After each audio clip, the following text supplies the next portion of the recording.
A very welcome to all on the channel being persistent. तो आगे बढ़ने से पहले अगर आप चैनल पे नए हो तो ज़रूर चैनल को लाइक कीजिए, सब्सक्राइब कीजिए, जिससे हर एक इस तरह के अलग अलग इन्फॉर्मेटिव वीडियो की नोटिफिकेशन आपको और आपके दोस्तों को मिलती रहेगी। एंड अभी जो है हम मेथड्स ऑफ रिसर्च, मतलब अलग अलग रिसर्च की मेथड्स का क्या क्या इम्पोर्टेंस होता है, एंड रिसर्चर जो होता है तो वो कौन से अलग अलग टाइप्स की मेथड्स यूज़ करता है अपने रिसर्च में, वो हम देखने वाले हैं। तो इसके अलग अलग बेसिस है, मतलब टाइप्स जो है या फिर क्लासिफिकेशन है मेथड्स का, तो वो अलग अलग बेसिस पे किया है। जैसे ऑब्जेक्टिव के बेसिस पे अलग होता है, उसके बाद उसके यूज़ के हिसाब से अलग होता है, तो इस तरह से। तो पहले हम देखने वाले हैं कि जो ऑब्जेक्टिव के बेसिस पे रिसर्च की अलग अलग मेथड्स है वो कौन सी है। तो बेसिकली हमारे यहाँ पे ऑब्जेक्टिव्स यानी रिसर्च किस लिए किया जाता है, तो उसके बेसिस पे क्या क्या मेथड्स है। सबसे पहला है डिस्क्रिप्टिव मेथड या फिर डिस्क्रिप्टिव रिसर्च। डिस्क्रिप्टिव हमें नाम से ही पता चल रहा है कि ये कोई स्टेटमेंट या फिर कोई प्रॉब्लम या फिर कोई जो भी हमें जिस प्रॉब्लम पे सॉल्यूशन ढूंढना है तो उसका डिस्क्रिप्शन, ठीक है, कि एक्चुअल में सिचुएशन क्या है, मतलब उस प्रॉब्लम का जहाँ जिस पे जो रिसर्चर है वो स्टडी कर रहा है तो उसका पूरा सिचुएशन का एनालिसिस, या फिर जो भी उस सिचुएशन में या प्रॉब्लम में चैलेंजेस हैं तो ओवरऑल जो बैकग्राउंड है उस प्रॉब्लम का वो बताता है। And it answers the questions who what where when and how, मतलब क्या कि ये सारे जो क्वेश्चन हैं कि वो मतलब कि उस प्रॉब्लम से कौन कौन अफेक्ट हो रहा है या उस प्रॉब्लम में कौन कौन इन्वॉल्व है, ठीक है। जैसे हम अगर अनएम्प्लॉयमेंट का, पावर्टी का एग्जांपल लें तो उसका ये जो है ये प्रॉब्लम है तो उसमें कौन कौन इन्वॉल्व है। उसके बाद व्हाट का मतलब क्या कि क्या क्या मेजर्स लिए जा रहे हैं गवर्नमेंट के थ्रू या फिर कोई जो एनजीओज़ होते हैं उनके थ्रू। उसके बाद वेयर, मतलब कहाँ कहाँ पे ये जो अनएम्प्लॉयमेंट का प्रॉब्लम है वो कंट्री में हो, मतलब कंट्री फेस कर रही है, कौन से स्टेट्स हैं, एरियाज़ हैं। उसके बाद व्हेन, मतलब अनएम्प्लॉयमेंट का जो भी प्रॉब्लम है तो वो लगभग उस पर कब तक सॉल्यूशन निकलेगा, या फिर कब तक गवर्नमेंट ऐसी कुछ मेजर्स या पॉलिसीज़ निकालेगी कि इस प्रॉब्लम का सॉल्यूशन फाइनली निकाला जा सके। एंड उसके बाद हाउ, मतलब किस वे से या फिर किस सिस्टमैटिक स्टेप बाय स्टेप इस प्रॉब्लम का सॉल्यूशन ढूंढने वाला है वो रिसर्चर। तो इस तरह के अलग अलग क्वेश्चंस का यहाँ पे आंसर ढूंढा जाता है। एंड इसी तरह से ये जो डिस्क्रिप्टिव रिसर्च है वो कैरी होता है। एंड ये क्वांटिटेटिव रिसर्च होता है। क्वांटिटेटिव और क्वालिटेटिव ये दो टाइप्स हमने देखे थे। क्वांटिटेटिव में टोटली न्यूमेरिकल डाटा यूज़ किया जाता है, मतलब जो भी फिगर्स होती है अलग अलग तो उसके बेसिस पे स्टडी की जाती है कहाँ पे प्रॉफिट लॉस या फिर इंक्रीज़ हुआ है, डिक्रीज़ हुआ है, ये सारा हमें न्यूमेरिकल डाटा से पता चलता है, यानी कि mathematical figures. It is all about describing the phenomenon, observing and drawing conclusions from it. इसका मतलब क्या होता है कि फिनोमिनन मतलब जो भी सिचुएशन अराइज हुई है तो वो क्यों अराइज हुई है, ऑब्जर्व करना कहाँ कहाँ पे अराइज हुई है, एंड उसके हिसाब से उसका फाइनल कंक्लूजन करना after relevant study. Okay, so I hope आपको जो मीनिंग है इसका वो समझ में आ गया होगा। Next is types. कौन से टाइप्स है डिस्क्रिप्टिव रिसर्च के। तो सबसे पहले तो सर्वे किया जाता है, मतलब जगह जगह पे जाके ये प्रॉब्लम जहाँ पे है, अनएम्प्लॉयमेंट का हमने सिर्फ एग्जांपल लिया है, ऐसे अलग अलग बहुत वैरायटी ऑफ टॉपिक्स पे रिसर्च की जाती है। एंड वो जो अलग अलग स्टडी या उनके आर्टिकल्स है रिसर्चर के तो वो अलग अलग जो जर्नल्स होते हैं तो उसमें पब्लिश की जाती है। तो उसके लिए जो भी डेटा कलेक्ट करना है, प्राइमरी हो चाहे सेकेंडरी हो, तो सर्वे स्टडी जो होता है वो स्पेसिफिकली प्राइमरी रिसर्च में आता है। तो survey study conducted to create authentic description of existing situation, मतलब क्या कि आपको ऑथेंटिक इन्फॉर्मेशन यहाँ से मिलती है क्योंकि आप रियल वहाँ पे जाके, प्लेस पे जाके, वहाँ से सर्वे करके आप ऑथेंटिक इन्फॉर्मेशन, मतलब ऑन द स्पॉट जो भी इन्फॉर्मेशन है तो वो आप निकाल सकते हो of existing situation.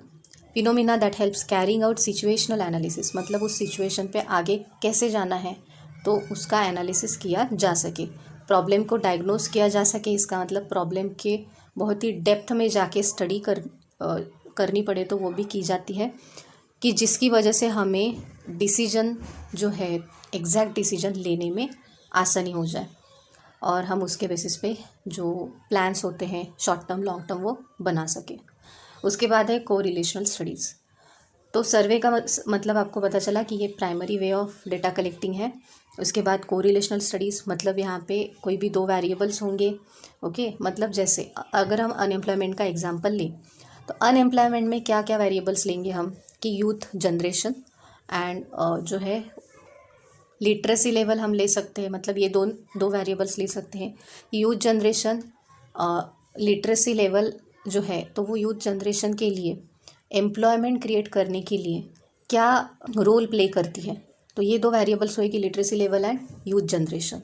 Okay, so इस तरह से मतलब दोनों जो फैक्टर्स है, फॉर एग्जांपल कि अनएम्प्लॉयमेंट का जो भी रीज़न है, तो अनएम्प्लॉयमेंट का जो रीज़न है वो है कि स्किल्स या फिर लिटरेसी नहीं है, ठीक है, मतलब एजुकेशन नहीं है। तो एजुकेशन नहीं है इसलिए अनएम्प्लॉयमेंट अराइज हुई है। ओके, अनएम्प्लॉयमेंट अराइज हुई है इसलिए देश में पावर्टी है, एंड पावर्टी है इसलिए नेशनल इनकम में इंक्रीज़ नहीं हो पा रहा है, मतलब जो कंट्री है तो वो डेवलप नहीं हो पा रहा है, अलग अलग वेरिएबल्स की, जिसको हम बोलते हैं को रिलेशनल स्टडीज़। ओके, एक दूसरे से कनेक्टेड। नेक्स्ट है x post facto research. X post facto का मतलब क्या होता है कि यहाँ पे कंट्रोल एंड मैनिपुलेशन नहीं होता है। Used in social science and business organisation. Ex post facto में जैसे हम अगर साइंस में देखें तो साइंस में अलग अलग एक्सपेरिमेंट्स किए जाते हैं, मतलब अलग अलग वेरिएबल्स लेके एक वेरिएबल को, जो भी वेरिएबल होता है, मतलब जिसकी स्टडी की जाती है, उसको मैनिपुलेट किया जाता है। मैनिपुलेट या फिर कंट्रोल, इसका मतलब क्या कि उसमें अलग अलग तरह के एक्सपेरिमेंट्स करने के बाद उसका इफेक्ट दूसरे वेरिएबल के क्या पड़ रहा है वो देखा जाता है साइंस फील्ड में। बट इसके अलावा जो फील्ड्स है social science and business organisation, तो वहाँ पे एक्सपेरिमेंटल के अलावा जो एक्स पोस्ट फैक्टो रिसर्च है कि जहाँ पे वेरिएबल्स पे मैनिपुलेशन नहीं किया जाता है, सिर्फ स्टडी की जाती है, तो उसको हम बोलते हैं एक्स पोस्ट फैक्टो रिसर्च। तो experimental and ex post facto में वेरिएबल्स की ही स्टडी होती है, बट दोनों में डिफरेंस ये है कि एक्सपेरिमेंटल में मैनिपुलेशन होता है इंडिपेंडेंट वेरिएबल पे, एंड एक्स पोस्ट फैक्टो में ऐसा नहीं होता है। It is conducted in context of phenomenon after it has occurred, मतलब जो सिचुएशन है वो अराइज हो जाने के बाद ये कंडक्ट किया जाता है। ओके, या फिर time of occurrence. It is basically deals with non manipulated variables, मतलब जहाँ पे मैनिपुलेशन नहीं होता है। आई होप आपको experimental and ex post facto का जो स्लाइड डिफरेंस है वो पता चल गया होगा। उसके बाद हिस्टोरिकल, यानी कि आप यहाँ पे अंदाज़ा लगा सकते हो कि पास्ट स्टडी की जाती है। Another dimension of descriptive research somewhat similar to ex post facto, usually focus on historical aspect of an issue. Examples are growth trade unions in India, evolution of modern education system, इस तरह का। मतलब जैसे अभी जो NEP national education policy, तो previously ये तो थी, मतलब 1986 से ये आने वाली थी, तो स्टेप बाय स्टेप चेंजेस होते होते होते अभी जो 2020 आई है तो वो हम अपने सामने देख रहे हैं। तो ये जो ग्रोथ हुई है या चेंजेस हुए हैं एजुकेशन में, तो ये हम बोल सकते हैं हिस्टोरिकल रिसर्च। तो ये न्यू एजुकेशन पॉलिसी बनाने के लिए भी सिस्टम है, तो उसने किसका सहारा लिया है, मतलब किसका स्टडी किया है यहाँ पे, तो प्रीवियस जो भी पॉलिसीज़ हुई है इंडिया में उसका स्टडी किया था। तो ये हम बोल सकते हैं एग्जाम्पल हिस्टोरिकल रिसर्च का। तो कुछ भी नया फाइंड करने के लिए हिस्टोरिकल रिसर्च किया जाता है, यानी कि पास्ट की स्टडी, मतलब पास्ट से कुछ गाइडेंस मिल सके इसलिए। उसके बाद एनालिटिकल रिसर्च। एनालिटिकल मतलब यहाँ पे टोटली एनालिसिस किया जाता है उस पर्टिकुलर प्रॉब्लम का। Researcher uses facts and information जो ऑलरेडी अवेलेबल है वो यूज़ करता है, एंड मेक क्रिटिकल इवैल्यूएशन। जो भी डेटा उसके साथ है या सामने है, चाहे वो न्यूमेरिकल हो, चाहे वो डिस्क्रिप्टिव या थियोरेटिकल हो, तो उसका यूज़ करके वो क्रिटिकली उसको इवैल्यूएट करता है कि ये चीज़ ऐसे ही क्यों हुई, कि एजुकेशन लेवल में क्यों डिक्रीज़ हुआ है पर्टिकुलर स्टेट में, या अनएम्प्लॉयमेंट क्यों अराइज हो रही है, ठीक है, या फिर क्यों प्रोडक्शन कम हो रहा है, प्रॉफिट क्यों नहीं बढ़ रहा है, ठीक है। तो ये सारी चीज़ें एनालिसिस की जाती है। एनालिसिस इन द सेंस कि अलग अलग कंप्यूटर के टूल्स यूज़ किए जाते हैं यहाँ पे, एंड जैसे कि SPSS का जो सॉफ्टवेयर होता है मोस्टली रिसर्चर यूज़ करते हैं वो यहाँ पे आएगा। एंड ये जो एनालिसिस है वो करने के बाद जो प्रेजेंट है करते हैं डेटा, तो वो in the form of graphs, diagrams, charts, pie charts, तो इसके फॉर्म में वो प्रेजेंट किया जाता है। सो इसको हम बोलते हैं एनालिटिकल रिसर्च। ओके, आप क्रिटिकल इवैल्यूएशन ये वर्ड याद रख सकते हैं। उसके बाद है exploratory research. What is exploratory? नाम से ही पता चल रहा है कि कुछ नया एक्सप्लोर किया जा रहा है with the help of previous theories. Beginning of research to explore unknown area. Theory तो ऑलरेडी अवेलेबल है, बट उस थ्योरी का कुछ ऐसा पार्ट है जो अभी तक रिसर्च नहीं किया गया है। सो जो ऐसा अननोन एरिया है, जैसे कि हम बोल सकते हैं रिसर्च गैप जो है, कि उसी पर्टिकुलर टॉपिक को साथ में लेकर उसका ऐसा एरिया कि जिसको पहले स्टडी नहीं किया गया है, तो उसको हम बोलते हैं एक्सप्लोरेट, कि कुछ नया एक्सप्लोर करना। Why and how there is relationship between two or more aspects of situation and phenomenon. यहाँ पे ये एक्सप्लोर किया जाता है कि दो सिचुएशंस में क्या क्या रिलेशन है। To gain background information, define terms, clarify problems, develop hypothesis and establish research priorities, objectives. मतलब जो भी स्टडी की जाएगी यहाँ पे, तो वहाँ पे पहले वो प्रॉब्लम स्टडी किया जाएगा। प्रॉब्लम के बेसिस पे कुछ क्वेश्चंस फॉर्म किए जाएंगे। उस क्वेश्चंस को फॉर्म करने के बाद हाइपोथेसिस मतलब स्टेटमेंट बना दिया जाएगा सॉल्यूशन निकालने के लिए। एंड उसके बाद रिसर्च की प्रायोरिटीज़ मतलब स्टेप्स कैसी होनी चाहिए रिसर्च करने के लिए, या फिर प्रॉब्लम्स के आंसर्स ढूंढने के लिए। तो ये सारी चीज़ें एक्सप्लोरेटरी में आती है। एंड मोस्टली यहाँ पे सेकेंडरी डाटा यूज़ होता है। उसके बाद एक्सपेरिमेंटल एक्सपोज फैक्टर की तरह ही यहाँ पे वेरिएबल्स की स्टडी है। कॉजल रिलेशनशिप स्टडी की जाती है। Relationship between two or more variables. Event plan by researchers to get an evidence मतलब प्रूफ कि इस पर्टिकुलर रिसर्च स्टडी के थ्रू मुझे क्या सॉल्यूशन मिलने वाला है, क्या एविडेंस मिलने वाला है। ओके उसके बाद independent variable is manipulated. For example ये केमिकल ए है, ये केमिकल बी है, तो ये दोनों केमिकल मतलब यहाँ पे एक इंडिपेंडेंट है, यहाँ पे एक डिपेंडेंट है। ओके तो ये दोनों क्या हुए, हमारे वेरिएबल्स हुए। तो यहाँ पे क्या किया जाएगा कि टोटल जो एक्सपेरिमेंट हो वो ए पे किया जाएगा, मैनिपुलेशन किया जाएगा, कुछ ऐड या कुछ रिमूव किया जाएगा उस केमिकल से, और जिसका इफेक्ट देखा जाएगा कि बी पे क्या पड़ता है।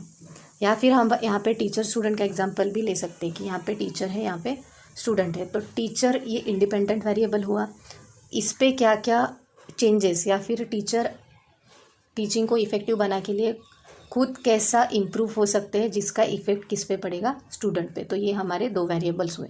तो ये इस तरह से मैनिपुलेशन होता है एक्सपेरिमेंटल रिसर्च में।